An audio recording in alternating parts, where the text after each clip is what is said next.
Kairos es un equipo de líderes educativos de diferentes partes del mundo, comprometido con la transformación de la educación como pilar fundamental para la construcción de una nueva sociedad en la que nadie se quede atrás. Y mediante Kairos TV se va a promover un movimiento y acciones a nivel macro, meso y micro en el mundo por la implementación del tercer contrato social de la educación, que es la ruta para un futuro que ya llegó.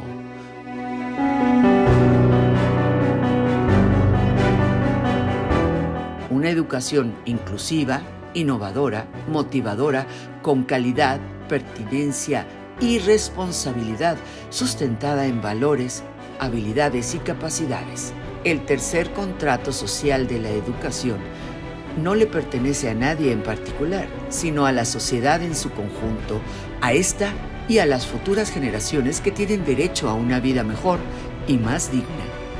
Este será un espacio abierto e interactivo en el que todas las personas del mundo están invitados a participar activamente con sus preguntas o comentarios. Kairos TV se transmitirá en vivo todos los sábados a las 18 horas del meridiano de Greenwich GMT y estará de manera permanente disponible en el canal de YouTube de Kairos.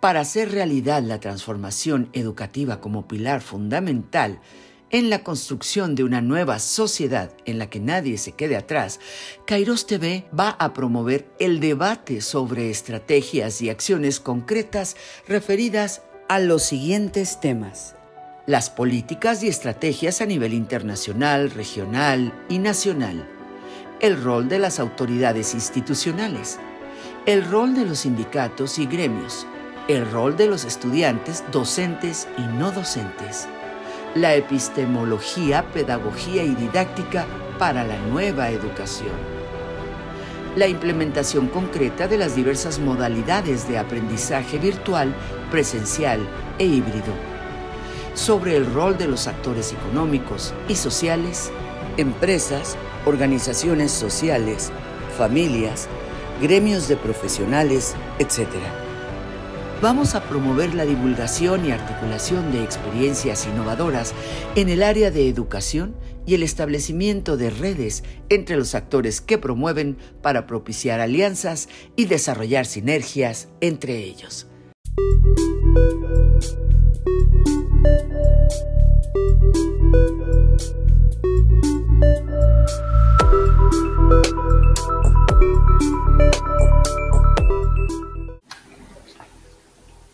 Buen día, un saludo a todos y todas quienes verán en directo y a quienes verán en diferido Kairos Educación TV.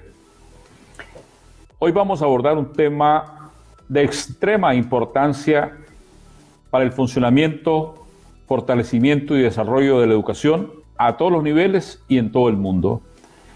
Me refiero a la visión y al papel de los gremios o sindicatos para ese proceso de transformación. Y para ello vamos a tener a tres grandes líderes de la educación, a tres grandes líderes de los sindicatos, con presencia no solamente en sus países, sino en Latinoamérica, el Caribe y, por qué no decirlo, también en el mundo. Vamos a tener a nuestro apreciado amigo Marcelo Di Stéfano, nuestro apreciado amigo Marcelo González Magnasco y a nuestro apreciado amigo Luis Bonilla Molina. Tres personas con trayectoria, tres grandes referentes, tres personas que se han caracterizado por su visión y compromiso, y qué bueno que sean ellos quienes nos puedan expresar sus puntos de vista sobre la visión de los gremios para la transformación de la educación y cuál es el rol que esos gremios o sindicatos deben de jugar para hacer realidad esta transformación en beneficio de la sociedad en su conjunto. Apreciado amigo Luis Bonilla. Un gusto enorme poder estar en este espacio, agradecer la invitación de Kairos, de compañero Telémaco Talavera, para participar en este importante foro debate. Mi nombre es Luis Bonilla Molina, soy parte del equipo de Otras Voces en Educación.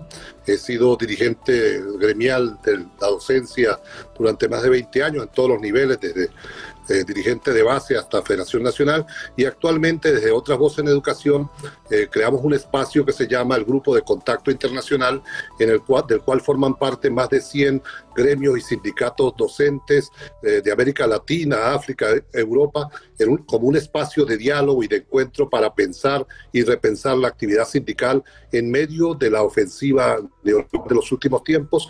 Organizamos en el 2020 el primer Congreso Mundial contra el Neoliberalismo Educativo y estamos actualmente preparando la segunda edición híbrida que se realizará en Panamá en abril del próximo año, el segundo Congreso Mundial contra el Neoliberalismo Educativo. Muchas gracias. Bueno, los cuatro tuvimos el gusto de encontrarnos en Barcelona en la tercera Conferencia Mundial de la Educación Superior, que llevó, por supuesto, todo un trabajo precedente y todos unos retos posteriores. Como digo, son tres grandes referentes de la educación en general y, por supuesto, del trabajo gremial, decimos en algunas partes, pero en este caso sindical también a nivel, como ustedes lo habrán visto, mundial. Vamos a iniciar para conocer los puntos de vista. En primer lugar, ¿por qué es importante la existencia y el fortalecimiento de los sindicatos, en este caso docentes y no docentes? Visto, digamos, como organización, como institución sindical, ¿por qué es importante la existencia y el fortalecimiento de los mismos para este proceso actual de desarrollo económico y social y sobre todo para la transformación de la educación? Vamos a comenzar en un orden y luego vamos hacia otro. Marcelo Di Stéfano, Luis y Marcelo González. Mira, yo te lo diría de esta manera: si tenemos un mundo tan desigual, a pesar de la gran tarea que vienen realizando los sindicatos, luchando contra el capitalismo, la exclusión, el divisionismo, el impacto actual del neoliberalismo, aún así tenemos la situación de desigualdad, de falta de distribución equitativa de la riqueza, de inequidades de todo tipo. Imagínate si no tuviéramos los sindicatos para defender los intereses de los trabajadores y las trabajadoras. Efectivamente, el rol de los sindicatos es clave, y más de los sindicatos en educación, porque a mí me gusta siempre expresar que en educación nosotros no representamos en las mesas de debate solamente nuestros intereses sectoriales, sino que tenemos una representación de clase.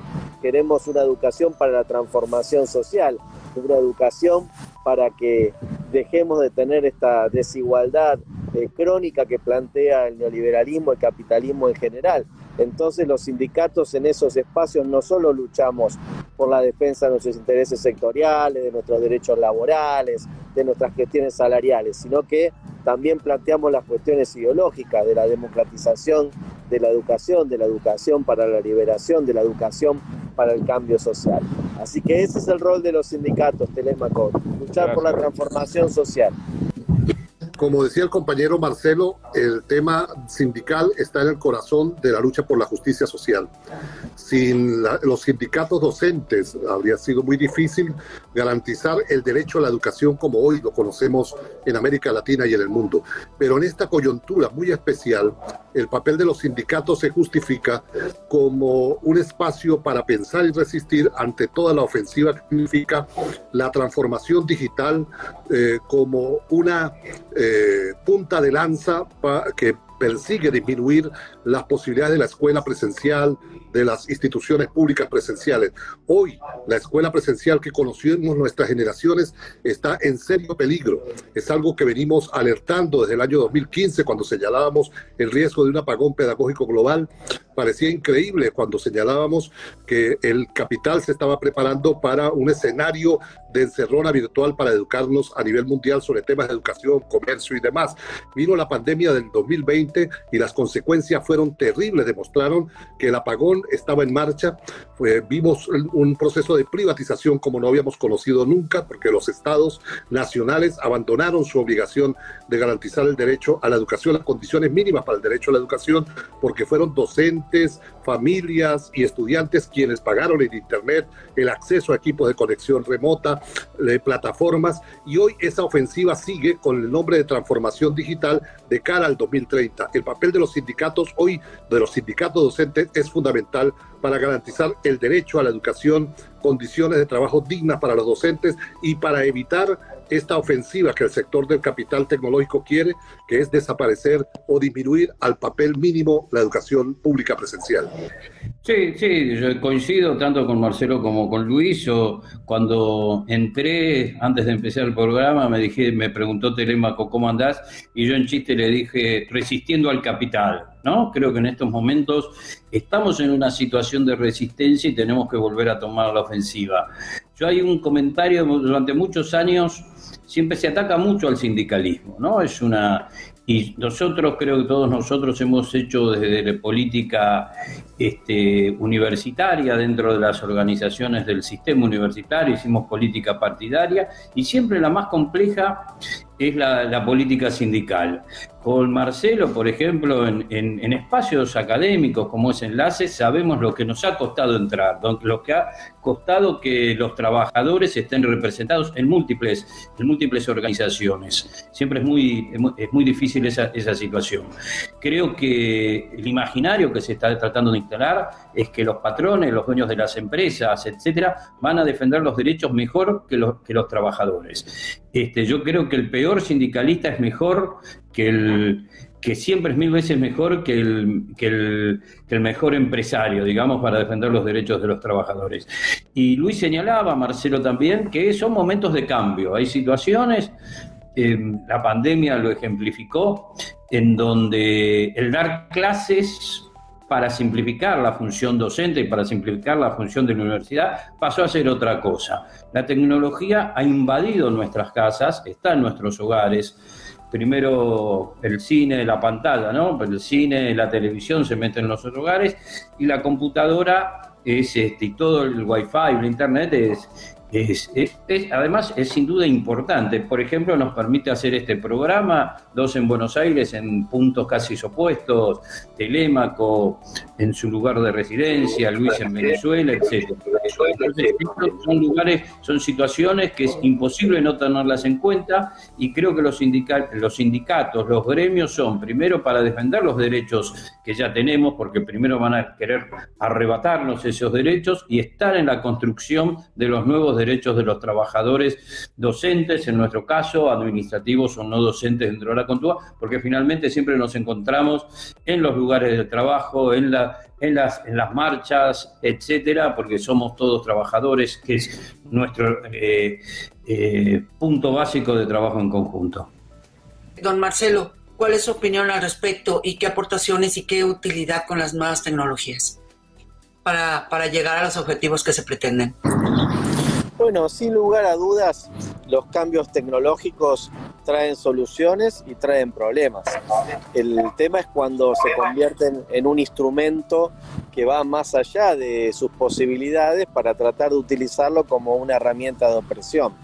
Yo creo que bienvenida sea la tecnología, porque nos puede dar muchísimas posibilidades, como decía Marcelo recién, de comunicación, nos puede permitir llegar a lugares donde hubiera sido muy difícil llegar o donde antes no llegábamos, nos puede permitir también en determinados niveles, como los niveles de posgrado, los niveles de intercambio, también producir algunas experiencias educativas importantes. Ahora está claro que eso no da respuesta al proceso de formación, especialmente de los y las niños y niñas y los jóvenes y las jóvenes, que necesitan imperiosamente del apoyo pedagógico, de la presencialidad. Yo, además de ser sindicalista del sector no docente, soy profesor universitario y la experiencia que hemos vivido durante la pandemia claramente la podemos calificar de una experiencia de contingencia, una experiencia de emergencia,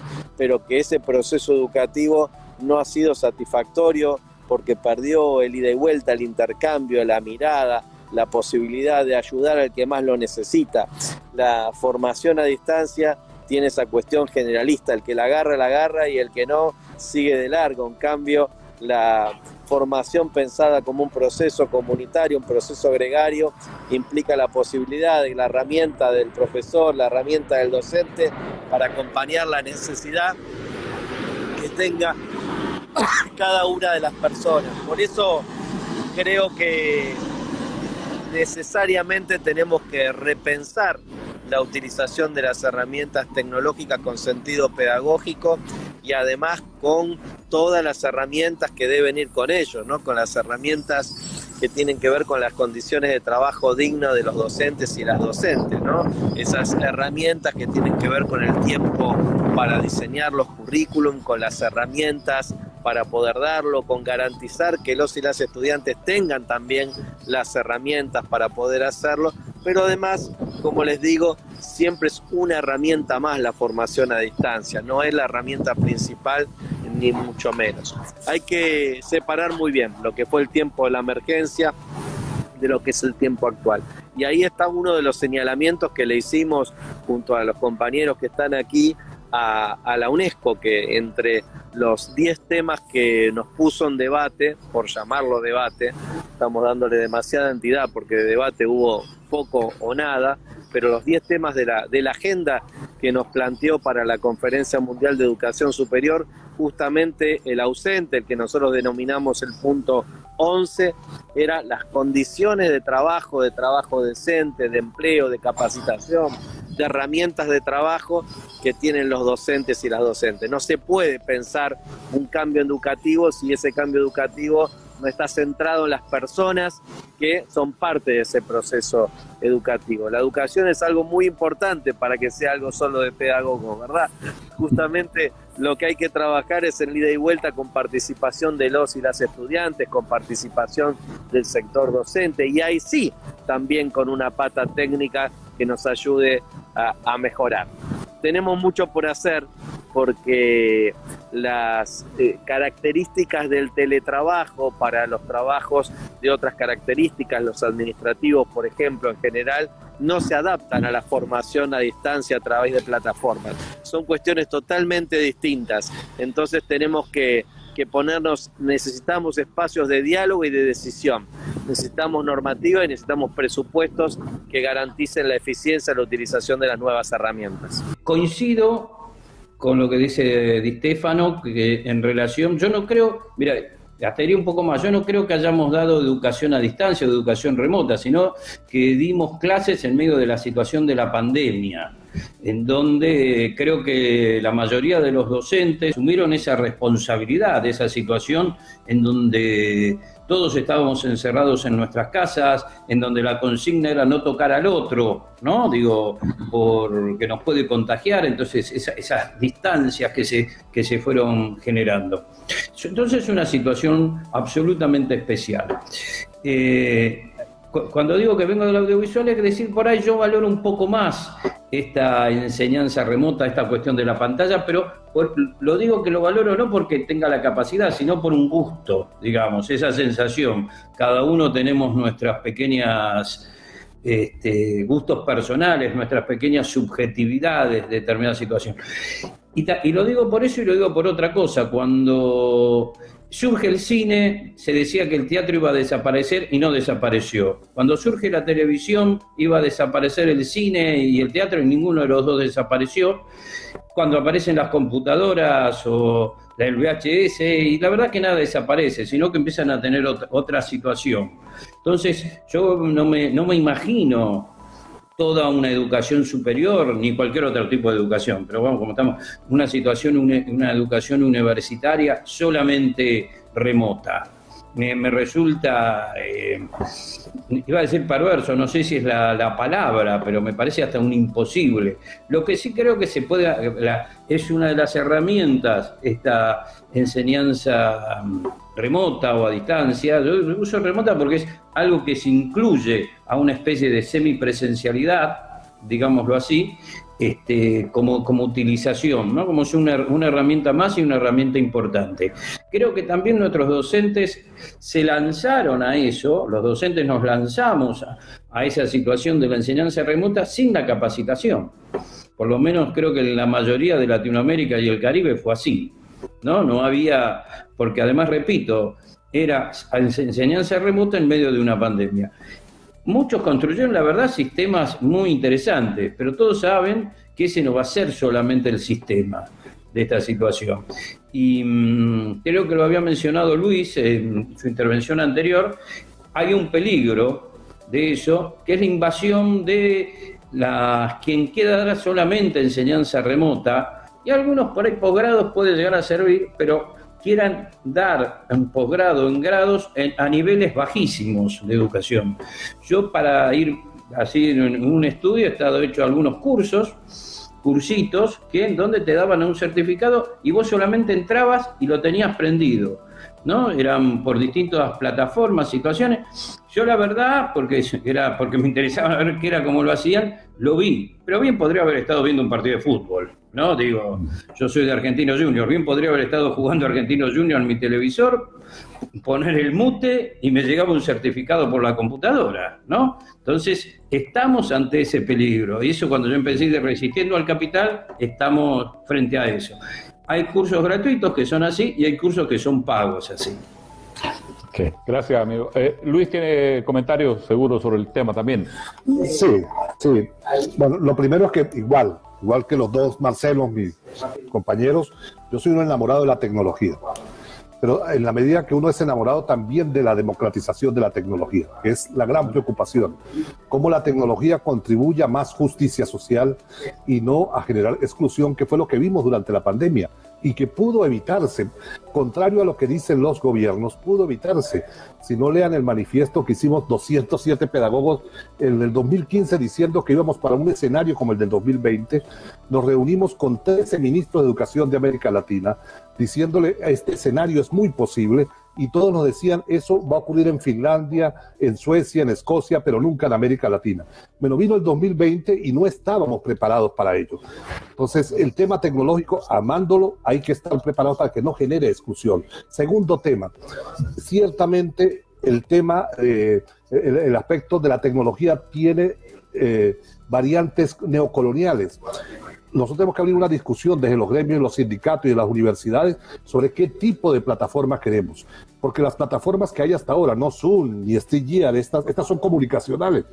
Las plataformas educativas son las que ahora están lanzando Santillana, McGraw-Hill, y todas están elaboradas con taxonomía de Bloom. Y todos sabemos que la taxonomía de Bloom solo permite pensamiento reductor, no pensamiento creativo ni pensamiento crítico.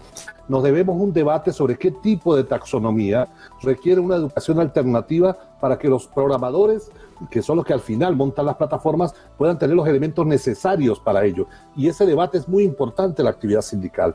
Y tenemos que también tomar previsión sobre aquello que está diciendo hoy abiertamente el Banco Interamericano de Desarrollo, que no es un elemento menor. El BID financia el 99% de las reformas educativas en la región, y la responsable del Departamento de Educación del BID, la compañera colombiana, señala que las universidades ya no tienen razón de ser, que la formación profesional debe pasar al sector empresarial, y eso es un poco lo que vimos en Barcelona cuando se hablaba de microacreditación, es decir, cómo reconocer la formación empresarial para que las universidades todo la certifiquen, pero además las empresas no están diciendo que lo van a hacer con sus fondos, sino con el financiamiento público, lo que va a significar mayor desinversión para el sector universitario, transferencia descomunal de fondos públicos al sector privado, que por eso una de las vías para que eso se pueda concretar es la virtualización de la educación, es decir, disminuyendo construcción de infraestructura, disminuyendo inversión en salarios, disminuyendo la planta docente como parte de la ofensiva global.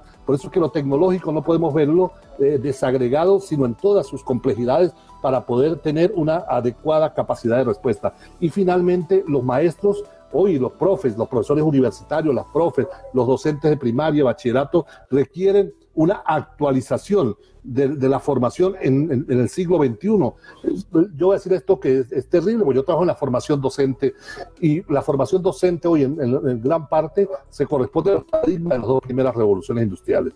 No le entramos a los debates de la tercera revolución industrial y estamos despegando la cuarta revolución industrial, y hay que decirlo con lo duro que eso signifique y lo que las piedras que puedan sonar en el techo, porque es la única forma de defender la educación pública. Necesitamos una formación docente mucho más actualizada, y nadie mejor para decirlo que los gremios y sindicatos docentes, que son respetados por sus bases, que saben que detrás de su discurso no quieren la destrucción del empleo ni la desinversión en salarios. Si hoy nos colocamos los gremios docentes a la vanguardia de un discurso de este tipo, podemos contribuir de manera sensible a garantizar el derecho a la educación en un contexto como el actual. Y cierro con esto. Freinet decía en la década de los 20 que los maestros tenían que prepararse para hacer periódicos y usar la pequeña imprenta que significaba el mimeógrafo o el multígrafo. Y su último libro dice, una escuela alternativa tiene que tener, decía él, una radio y una televisora que pueda enseñar la estrategia comunicacional del conocimiento.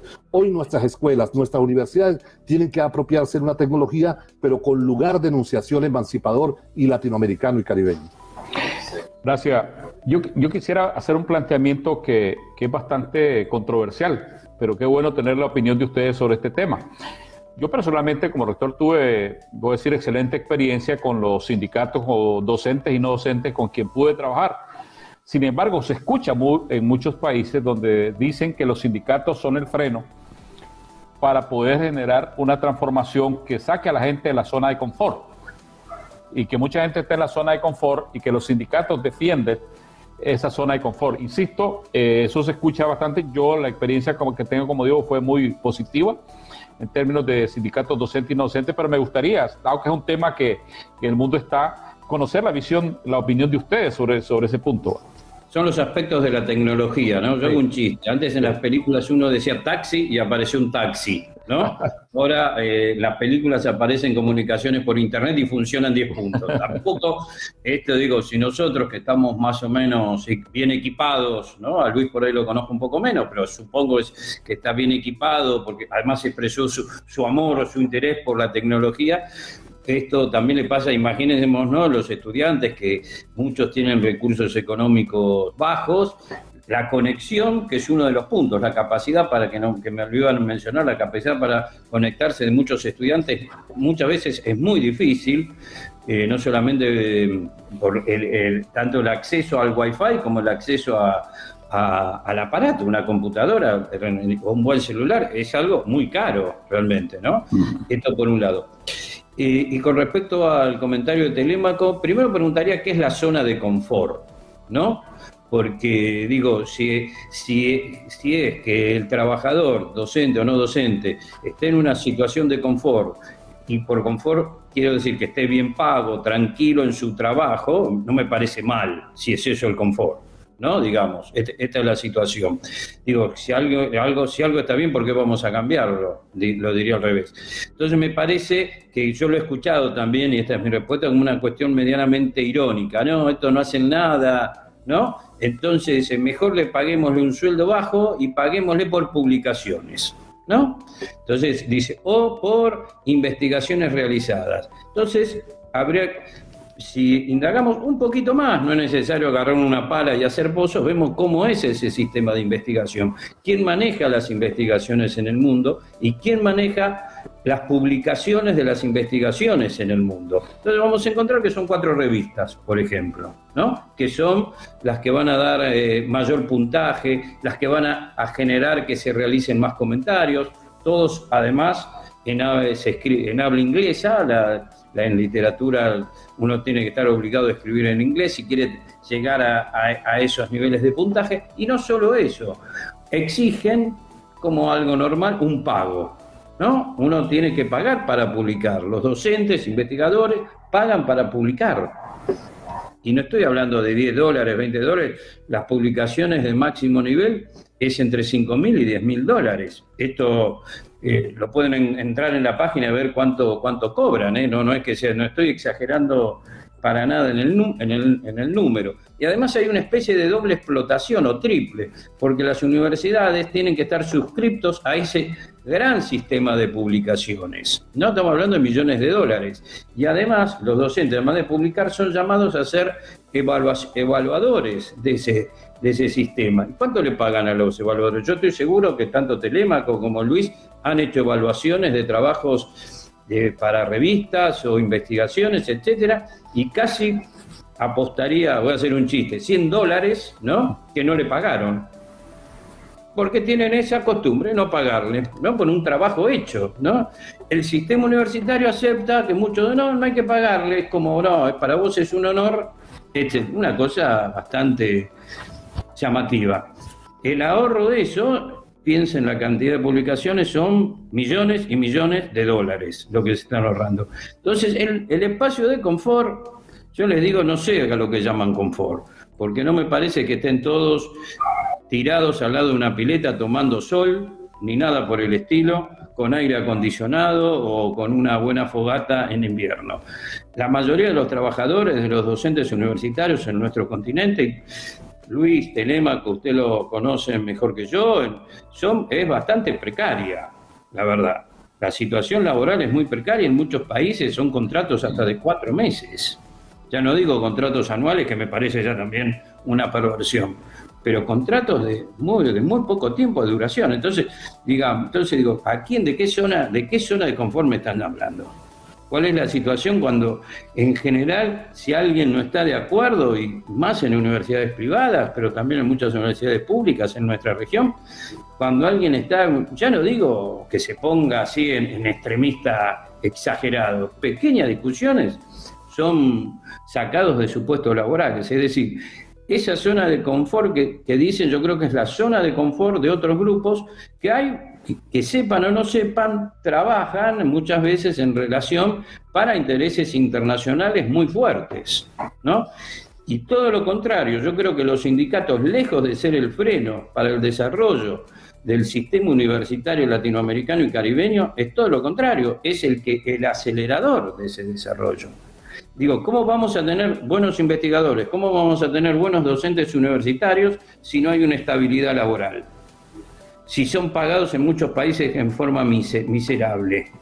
En donde en Perú están contentos de no tener que jubilarse porque a los 65, a los 70 años y tienen que seguir trabajando para cobrar sueldos semidecentes, por ejemplo, ¿no? Digo, entonces, ¿cómo vamos? ¿Qué esperamos? ¿Cuál es la zona confortable? Para mí es en la construcción, voy a repetir, en la defensa de los derechos, en la construcción de los nuevos derechos, que vamos a ir hacia una zona confort, que estemos todos contentos, ¿no? De confort, digamos esa palabra rara, pero y que podamos ir construyendo universidades. Esa es la base, es como el terreno que tenemos para construir. Excelente, gracias. Bueno, este es un tema que si no lo abordábamos hubiera parecido raro, ¿no? Efectivamente, fundamental. Antes de dar la palabra a mi amigo Luis sobre el mismo tema, yo siempre he dicho, y lo decía y lo sigo diciendo, que yo personalmente considero que difícilmente puede haber una institución educativa fuerte con sindicatos débiles y sindicatos fuertes con instituciones débiles a su vez. O sea, yo lo he mantenido siempre de doble vía, pero bueno, pero sin embargo, como digo, esta es una expresión que puede ser justificativa, como sea. Pero bueno, Marcelo, Luis, ¿qué opina sobre ese mismo tema, que es un tema muy importante? Sí, dirían en Venezuela la pregunta de las 100 lochas, un poco del tema sindical, ¿no? Fíjate, yo primero, ¿de dónde viene el sindicalismo magisterial? El sindicalismo magisterial en América Latina, en un 99%, surgió en el periodo fordista. Y el fordismo planteaba que los sindicatos eran fundamentales para la negociación, para que hubiesen incrementos salariales y, en consecuencia, mayor capacidad de consumo. Entonces, entre la década de los 30 y los 70 fue el auge de la construcción de sindicatos docentes en América Latina.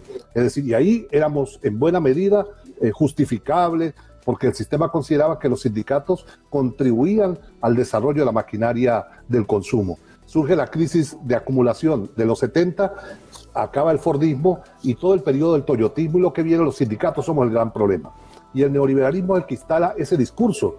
El neoliberalismo dice, el problema son los sindicatos, porque ahora no quiere negociar con la clase trabajadora, en este caso con los docentes, condiciones distintas y alternativas. Los que han resistido la ofensiva neoliberal en buena medida y no reconocidos socialmente en América Latina son los y las docentes. Los docentes pararon en Argentina en buena medida todas las medidas cuando se intentaron hacer neoliberales. En Brasil están peleando contra toda la regresión que significa Bolsonaro. En México pelearon todo el tema con Peña Nieto y todo lo demás. En Panamá, como decía Marcelo, por ejemplo, como parte de que no hay zona de confort, un docente universitario se jubila en teoría, se puede jubilar a los 62 años, pero nadie se jubila a los 62 años porque el sueldo le baja al 60% y a veces hasta menos. Entonces trabajaban hasta 75 años, que era el máximo que se podía trabajar. Y recientemente un docente universitario demandó ante el Tribunal Supremo de Justicia, ante la Corte de Panamá, diciendo que se violaba el derecho a la educación, y la Corte falló a favor de él. Y eso, que parece progresivo, es terrible, porque ahora un docente va a trabajar hasta que pueda, hasta morirse en las aulas, para tener un salario digno. O sea, es casi parecido a una esclavitud moderna. Y eso es parte de lo que este discurso contra los sindicatos ha llevado y que ha calado en sectores de la población. Ahora bien, ni tan calvo ni con dos pelucas. También hay cosas que tenemos que mejorar desde el punto de vista sindical. Hay que mejorar cosas porque ciertamente hoy la juventud no se quiere afiliar muchas veces a los sindicatos. La juventud, incluso que ingresa a educación y a las universidades, tiene resistencia. ¿Y esto a qué se debe en buena medida? No solo al discurso, sino también a nuestras prácticas. Y hoy la juventud quiere en buena medida algo que exigieron los comuneros de París, la Comuna de París: rotación de cargos. Un tema sindical muy fuerte es cómo quienes están al frente de los sindicatos no nos eternizamos, no se eternizan. Y hay rotación en las responsabilidades, lo que no significa que se vaya del sindicato, sino cómo pasa a cumplir otras funciones, rompiendo eso que hoy los jóvenes, las nuevas generaciones, no ven como lo veíamos nosotros. Que alguien permanezca eternamente en un cargo es un tema que tenemos que discutir seriamente. El otro, el de la transparencia en el proceso de toma de decisión.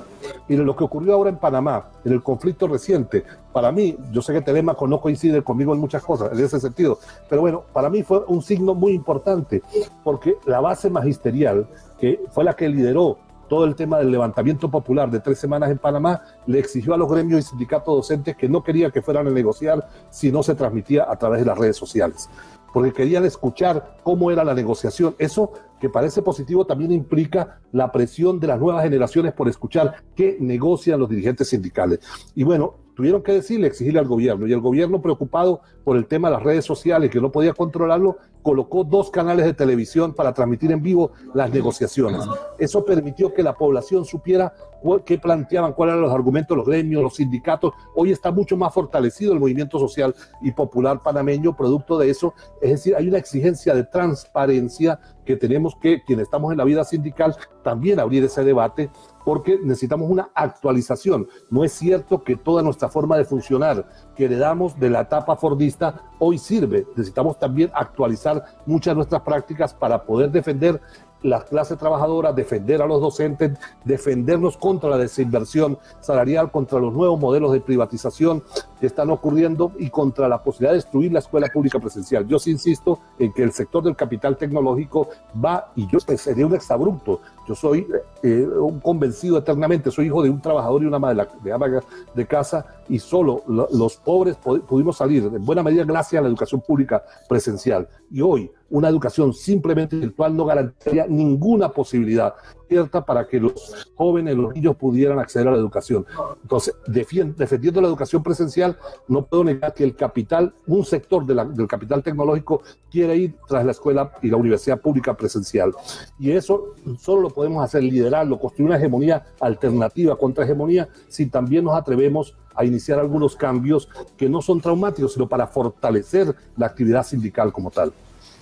Pues yo, en ese sentido también, profesor amigo Luis, también una pregunta que yo tenía es, digamos, las estrategias para el fortalecimiento de los propios sindicatos, porque hemos hablado de los desafíos sociales, de los desafíos en educación, que van de la mano, por supuesto, pero para poder hacer prevalecer eso se requiere, como yo he pensado siempre, sindicatos consolidados, sindicatos fuertes, efectivamente, con una buena capacidad de interlocución hacia adentro del sindicato y hacia afuera. Y cuando digo hacia afuera es hacia el tema de la gobernanza institucional y hacia afuera en términos de la sociedad. Entonces, me gustaría tal vez, visto en este momento hacia adentro, porque otro aspecto también puede ser el tema de la división. Por ejemplo, si hay muchos sindicatos, lógicamente no se puede coartar el derecho, pero también hay quienes pueden utilizar la división como parte de la estrategia de debilitamiento. ¿Cómo hacer o qué estrategias en general, aunque eso varía de país a país, de institución a institución, habría que utilizar, amigo Marcelo, para fortalecer los sindicatos, considerando el valor estratégico que han tenido siempre y que tienen ahora, sobre todo para defender los intereses no solamente de los trabajadores docentes y no docentes, sino de los estudiantes y de la sociedad misma? Sí, a ver, primero coincido en el análisis que hace Luis con la etapa fordista, digamos, para darle solo un nombre y creo que así como la educación, las nuevas tecnologías han traído nuevas situaciones, también los últimos 40 años, desde los años 80, ha cambiado mucho la relación de los sindicatos con la sociedad y con la política, básicamente, ¿no? A partir de los 80... esta idea de la democracia empieza a entrar en crisis, que es cuando llega la democracia a nuestra región, porque nosotros, la mayoría de nuestros países, por supuesto no todos, vienen de gobiernos militares y gobiernos militares muy duros, ¿no? Como el de Argentina, Chile, Brasil, etcétera. Situaciones realmente muy complicadas. En este movimiento que va desde el adentro hacia afuera, yo creo que cada país tiene una historia muy particular. No es lo mismo la historia de los sindicatos en México, con esta idea más fuerte de un sindicato único. En Argentina pasamos de la idea fuerte de un sindicato único dentro del inicio del fortalecimiento con el peronismo, de lo que fue todo ese proceso de la posguerra, y nosotros en Argentina tenemos 3 federaciones, iba a decir 4, 3 y media, porque hay una que es la UTN, casi pongamos 3 y media, 4, digo media, no en el mal sentido de la palabra, sino que solamente de una universidad que está expandida en el país, y más allá de que, por supuesto, tenemos distintos puntos de vista hacia la política, también tenemos muchos puntos de vista en común. No tenemos, más allá de diferencias, no tenemos grandes peleas, digamos. Pero yo creo que Argentina es un país en eso con una característica muy, muy especial y que creo que eso lo fortaleció en el caso en nuestro país. Yo tengo esa lectura. Algunas federaciones por ahí en este momento está pasando alguna crisis, va a fortalecer a otra, pero eso son dinámicas que se van muy particulares que se van dando.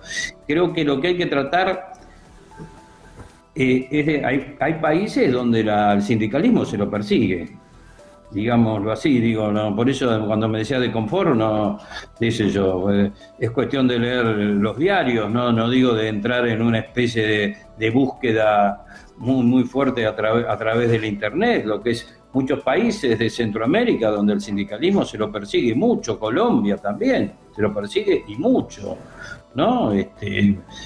No son situaciones. En Chile, que fracasó ahora este proceso constitucional, todavía no se pueden crear lo que nosotros en todos los países llamamos federaciones. No se pueden crear por una cuestión constitucional sindicatos ni de universidad. Hay que crear sindicatos por facultad. Entonces todos conocemos el sistema universitario. Imagínense alguien que quiere hacer un sindicato de universidad, ¿termina dónde? ¿No? Sin trabajo, trabajando en otro lugar. Es lo más seguro que le suceda. Entonces, ¿cómo puede haber un sindicalismo fortalecido si todavía estamos con esas leyes de Pinochet casi medievales? ¿No? Entonces, hay países donde hay un desarrollo más fuerte, por ahí por su historia, y hay otros que todavía hay que ayudar a construir. Nosotros estuvimos en la construcción, por ejemplo, del sindicato de la Universidad Nacional de Asunción, y cuesta a los compañeros reunirse, ir construyendo. Entonces es todavía, creo que entiendo lo que vos decís, entiendo y estoy de acuerdo. Además se va dando estas situaciones de lo que Luis llama la transparencia de determinadas situaciones, de roles, etcétera, que van también, que son por un lado un cambio cultural y por el otro también un cambio de decisión política, que son distintas tácticas, ¿no? Pues yo creo que es una discusión que se va dando de a poco, como por ejemplo, también hay que ser sinceros, la inclusión de mujeres en el sindicalismo es nuevo. Antes era muy raro, no digo que no hubiera muchas compañeras, pero era raro ver más de una, dos, un par de mujeres dentro de los distintos congresos. Y eso que nuestros sindicatos creo que debe haber sido de los más amplios con respecto a eso, que con nuestros sindicatos, tanto docentes como no docentes. Otros es todavía muy difícil. que se avance en esta situación, ¿no? O sea, todos esos aspectos a las nuevas minorías todavía es un espacio digno de trabajar y todavía para que sean incluidas las mujeres u otros agrupamientos donde los sindicatos también reflejan por ahí las partes más oscuras de las sociedades, ¿no?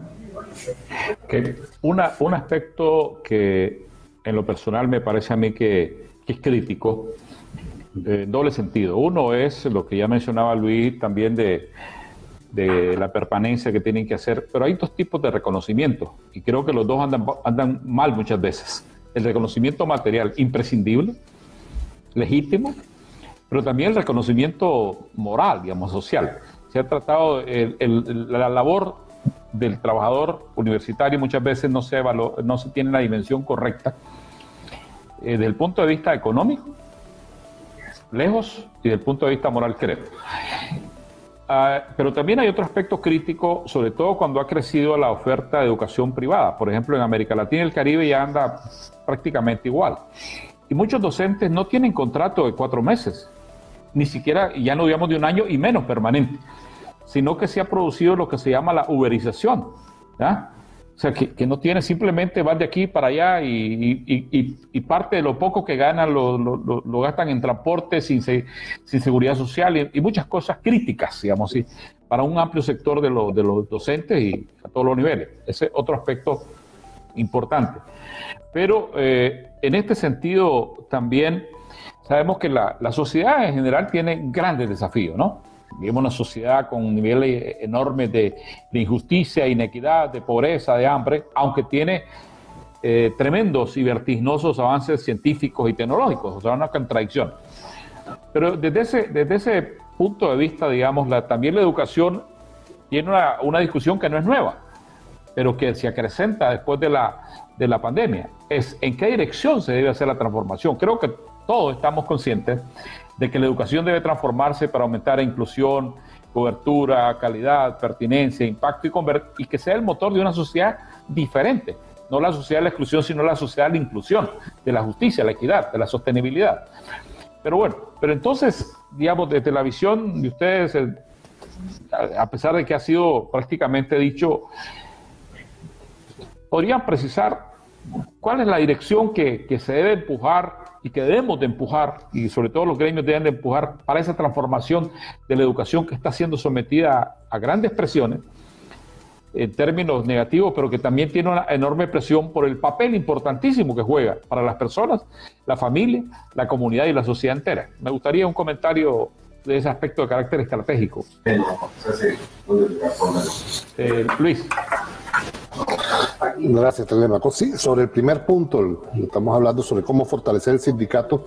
Igual que Marcelo, pienso que cada país tiene su especificidad y que en el caso de Venezuela, por ejemplo, tuvimos un sindicato muy fuerte docente hasta finales de la década de 60 del siglo XX, y luego el Estado lo dividió como tantos partidos.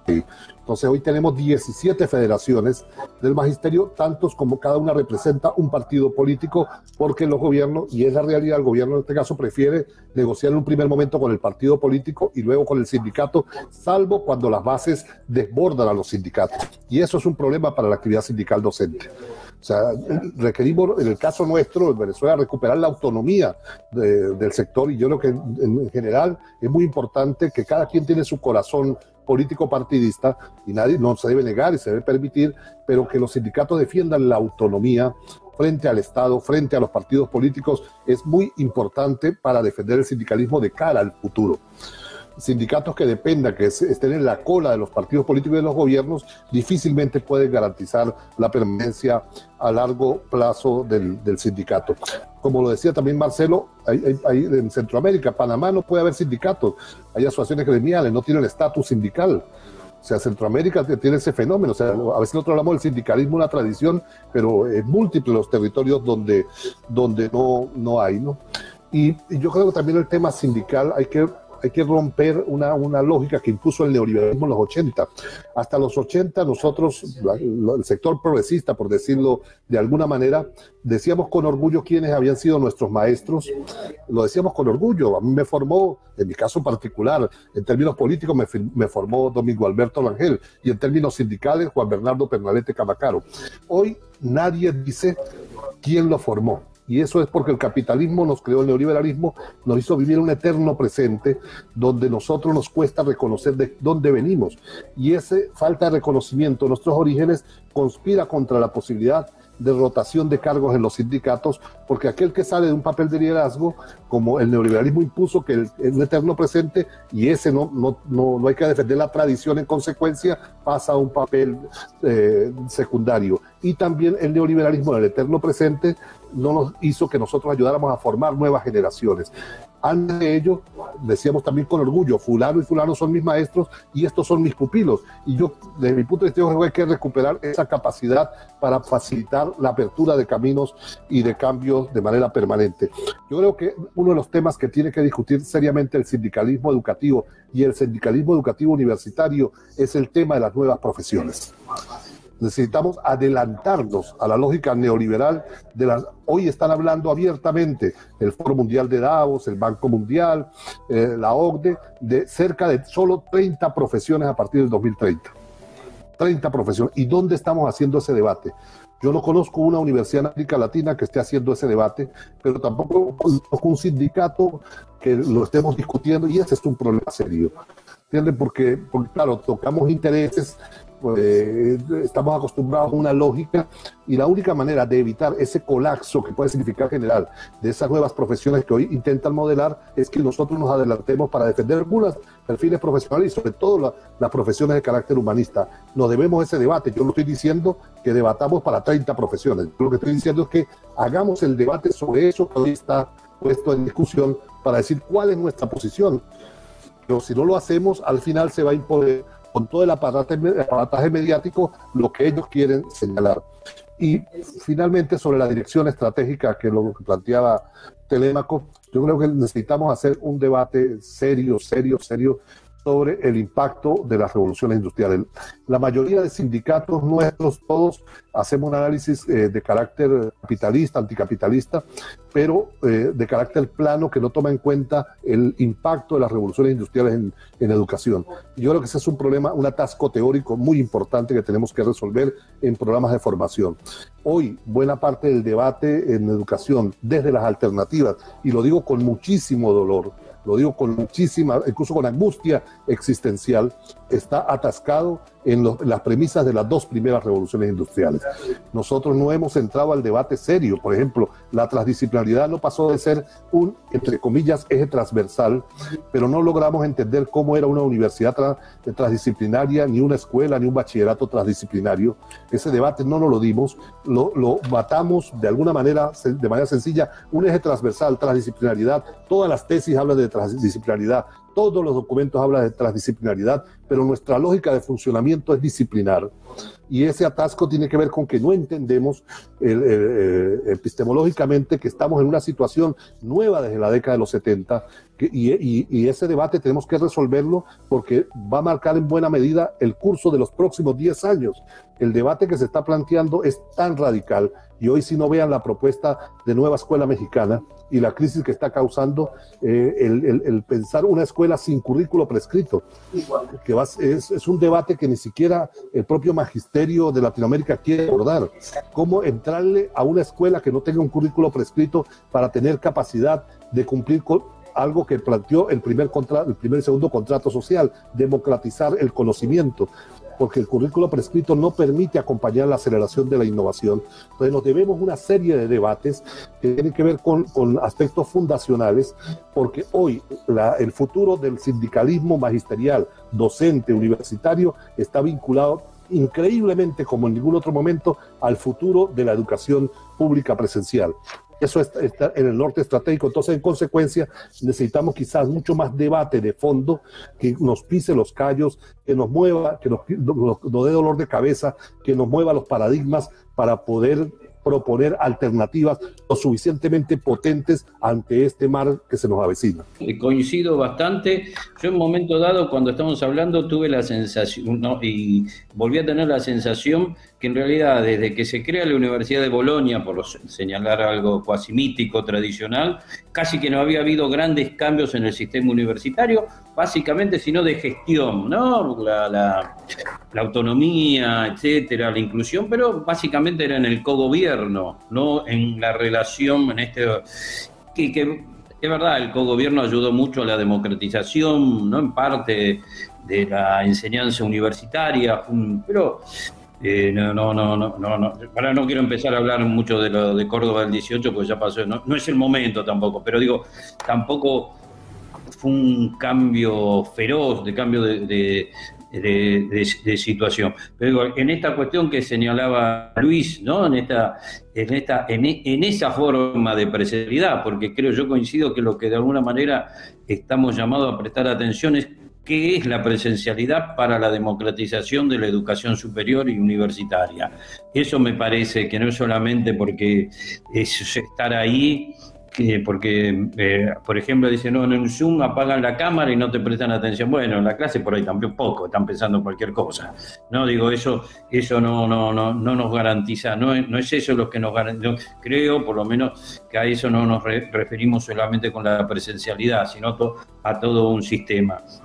Y creo donde más, no sé si es donde más coincido, pero es este punto del presente, ¿no? Los últimos, creo que desde los 80, que ya han pasado 40 años, estamos en esta discusión del presente que nos ha llevado la derecha internacional. Y que además tienen dos consignas, me parece, fuertes. Una es que los ricos paguen cada vez menos impuestos y que los trabajadores cada vez ganen menos. Y si los ricos pueden no pagar impuestos y a los trabajadores no le podemos pagar el salario, mejor.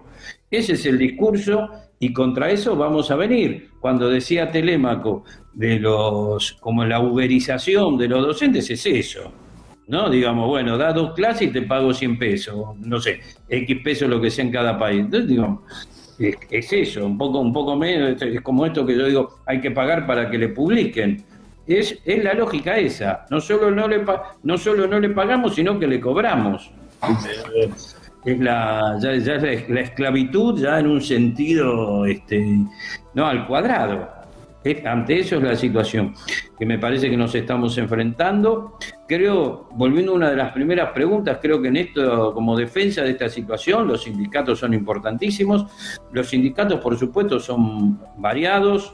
Hay gente que se dice de izquierda que es muy de derecha, hay gente que se dice de derecha que por ahí es más conservadora que otra cosa. Son momentos complicados para el planeta, ¿no? Todos sabemos, no solamente me refiero a la pandemia, sino todas las situaciones de una guerra, otra situación, y en el medio de eso los países de nuestra región económicamente están débiles, entonces eso siempre es un argumento para darte menos, ¿no? Siempre hay un pretexto para que la situación sea más complicada. Y creo que tenemos que seguramente, coincido plenamente, ir repensando las tácticas para una mayor inclusión. Esto es lo que nos tenemos que ir pensando. ¿Qué es lo que vamos a enseñar? Por supuesto, además la universidad es una institución muy conservadora, ¿no? Y alguien me podría decir, bueno, por eso he resistido tantos siglos, ¿no? Pero a la vez, como toda institución, creo que sabe los momentos que tiene que realizar cambios, sabe que la velocidad que está tomando cierto conocimiento, y que además, que si las universidades latinoamericanas y del Caribe no se dedican a producir conocimiento, y cuando digo producción quiere decir dar las bases reales para esa producción y para la circulación de ese conocimiento, para la democratización del conocimiento, si no hay estas tres premisas, el futuro va a estar cada vez más complicado. Okay. Un comentario tal vez ya de cierre que me gustaría plantear, que va vinculado a lo que ustedes han dicho también. Si nosotros nos mantenemos en la zona defensiva y no proactiva, al final vamos a llevar desventaja. Y si no, veamos lo que pasó con la Conferencia Mundial de Educación Superior en Barcelona. se planteó, por ejemplo, la inclusión del tema 11, ¿no? Que es el trabajo decente. Simplemente no lo incorporó la UNESCO. Al inicio habían dicho que tal vez y no lo incorporó. Y ahora la ONU convocó a una cumbre que casualmente nuestro amigo Luis nos invitó a un evento que habrá más tarde, ¿verdad? Y mañana igual, pues digamos, sin ningún acuerdo vinculante, y no voy a entrar mucho en comentarios, pero que todavía no aborda desde la perspectiva de los pueblos y desde la perspectiva de las comunidades educativas en términos generales, hacia dónde debe ir la sociedad. Y nos estamos dejando, creo yo, pues, ¿verdad?, llevar un poco por esa corriente que se contrapone casualmente a esa sociedad diferente que es la que estamos comprometidos. Entonces, yo creo que tenemos que asumir el reto de hacer planteamientos, de articularnos, de integrarnos más y hacer planteamientos y no esperar que la UNESCO nos llame para la 4ª conferencia o la conferencia 3ª más 5, o que la ONU llame a una cumbre que en lo personal no tuvo desafortunadamente ninguna relevancia a mi criterio personal, ¿verdad? Entonces, yo le planteo a ustedes que ¿qué piensan ustedes? Debemos de asumir, además que los tiempos son cortos. O sea, aquí no nos podemos dar el lujo de, bueno, ahí vamos a ver dentro de 1 año, 2 años, 5 años. Creo que tenemos que acelerar el paso, porque los cambios están siendo acelerados. Yo les planteo a ustedes como líderes educativos prácticamente mundiales y también como dirigentes sindicales de gran experiencia, compromiso y reconocimiento, debemos realmente asumir ese reto de abordar esa temática proactivamente desde los pueblos, desde la comunidad educativa, y no esperar a que el Banco Mundial, a que el BID, a que la UNESCO, etcétera, nos llamen como ha sucedido hasta ahora. Yo sé que eso es más fácil decirlo que hacerlo, pero si no lo hacemos vamos a quedar siempre a la defensiva. ¿Qué piensan ustedes? No, yo creo que tenemos las dos posiciones. A mí me gustan las metáforas futbolísticas, debe ser el espíritu, no sé, argentino. Hay momentos que hay que saber defender, ¿no? Para que no te hagan goles. Y después hay que ir al contraataque, tener la pelota y avanzar.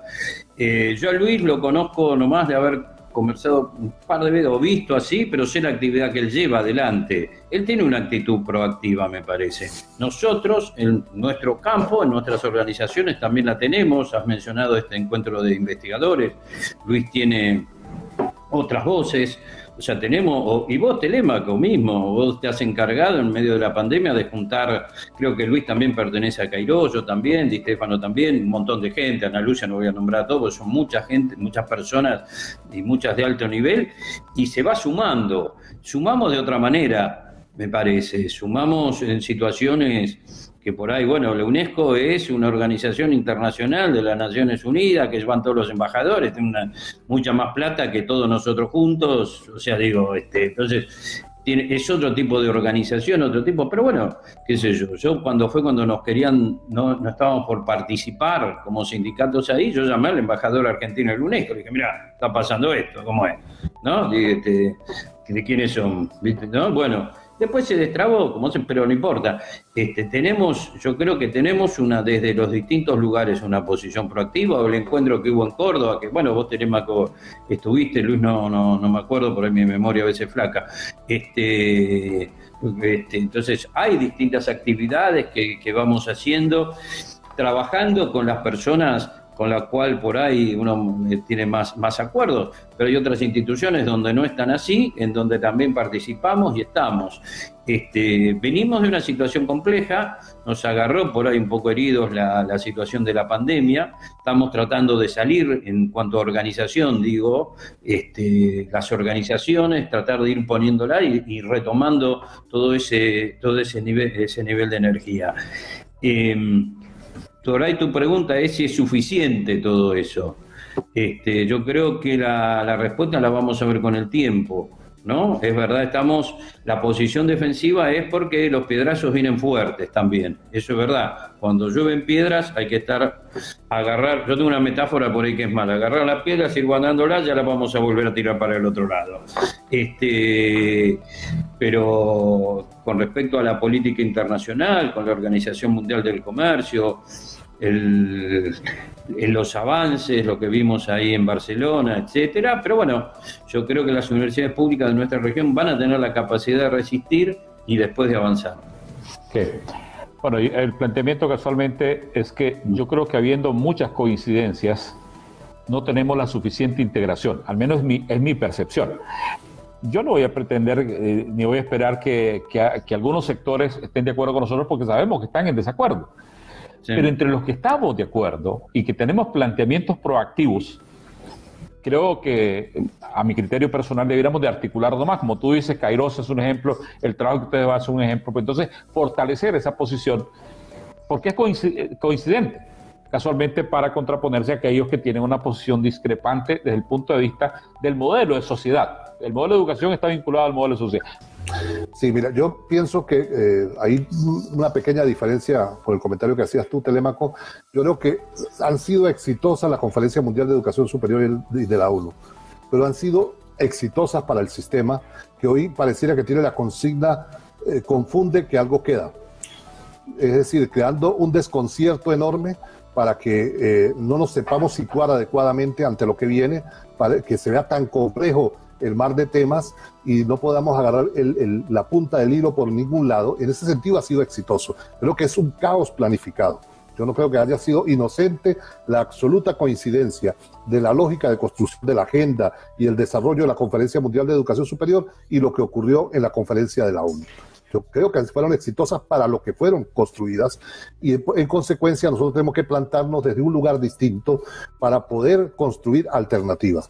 Y ahí yo creo que es muy importante superar un problema que no lo dijimos hoy, pero que es las dificultades que tenemos para trabajar con aspectos plurales en la región. Y yo creo que Kairos y otras voces son un ejemplo de cómo se puede trabajar con distintas subjetividades, ¿entiende? Para construir plataformas comunes. Y yo sí creo que tenemos que ir trabajando poco a poco para construir una alianza de todos y todas los que queremos defender la educación pública presencial de calidad, gratuita, popular, emancipadora, todos los apellidos que queramos ponerle, pero en un contexto del siglo XXI.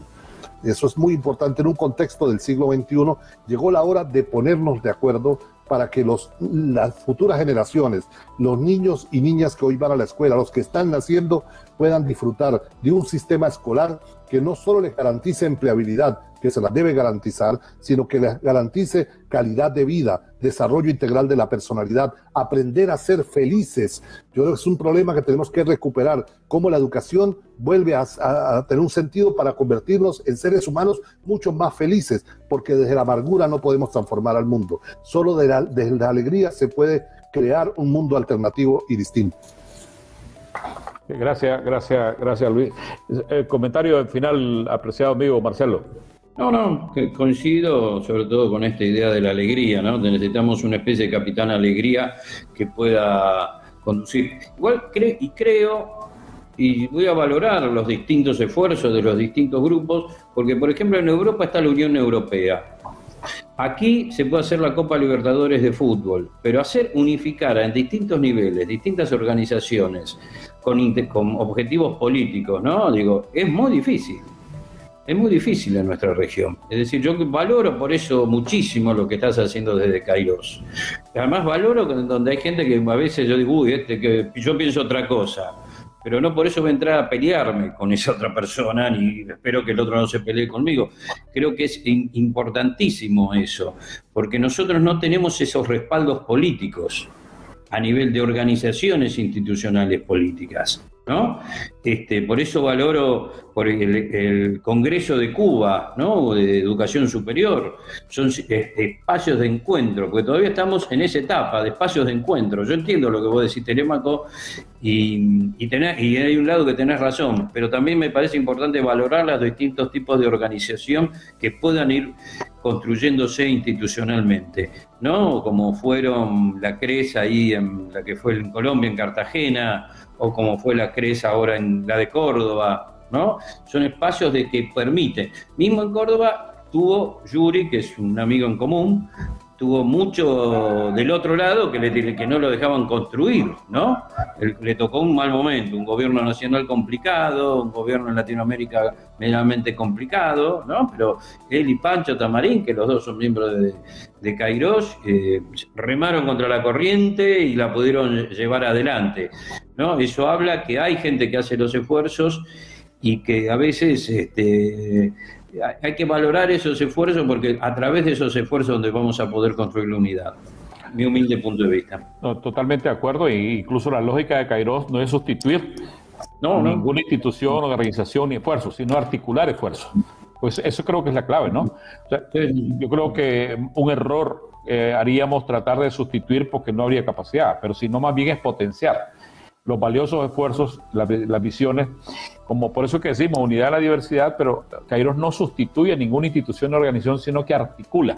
Y esa es la lógica, y yo por eso también valoro mucho y quiero agradecerte, apreciado amigo Marcelo, también a Marcelo y Estefano, que ya nos había dicho que estaban en un campo y tenía que... un avión ahí, ¿verdad? Pero bueno que pudimos escuchar su mensaje de partida, y también a nuestro apreciado amigo Luis Bonilla. Así es de que adelante siempre, y muchas gracias, apreciado. No, gracias a vos, Telémaco, y a toda la gente de Kairos. Realmente